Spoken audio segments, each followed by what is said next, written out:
First question, if there is no heaven and hell, isn't life pointless?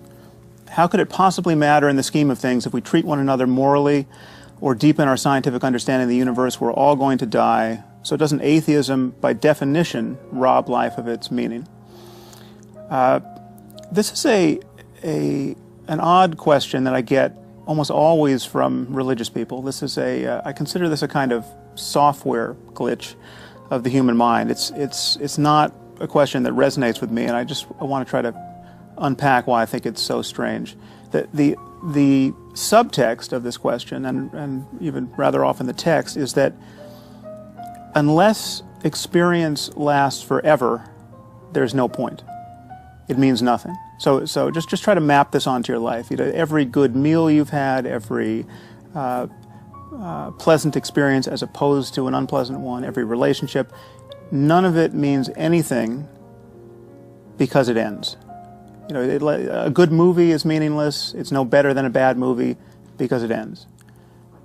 This is a strange idea. This is unless we disappear into infinity with experience, there's no difference between the most sublime happiness and the most abject suffering. And I think when you actually try to connect with that intuition, it's strange and really is insupportable in our moment-to-moment experience. We care very deeply about the character of our experience. In fact, it's the only thing we can care about.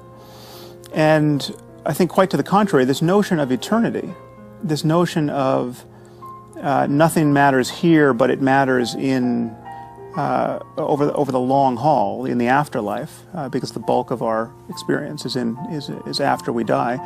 This religious idea actually robs life of its meaning. It doesn't bring meaning to life.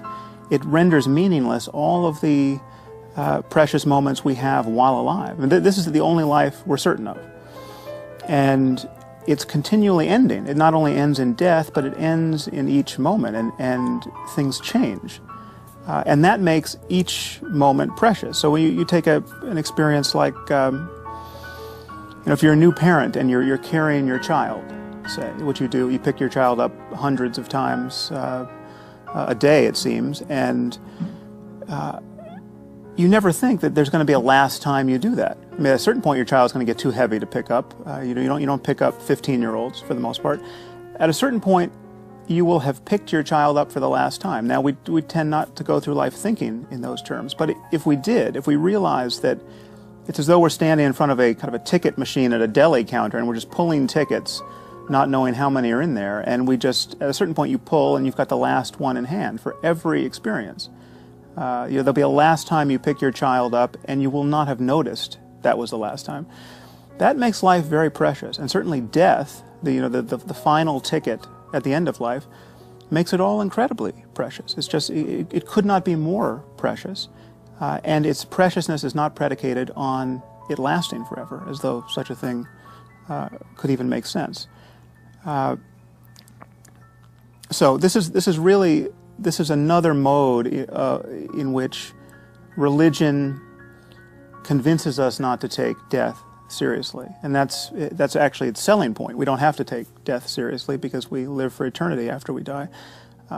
Needless to say, there's no evidence for that, but it's I think psychologically and socially unhelpful to do that, because it offers no incentive to make this life as creative and as beautiful and as rich as we can possibly make it.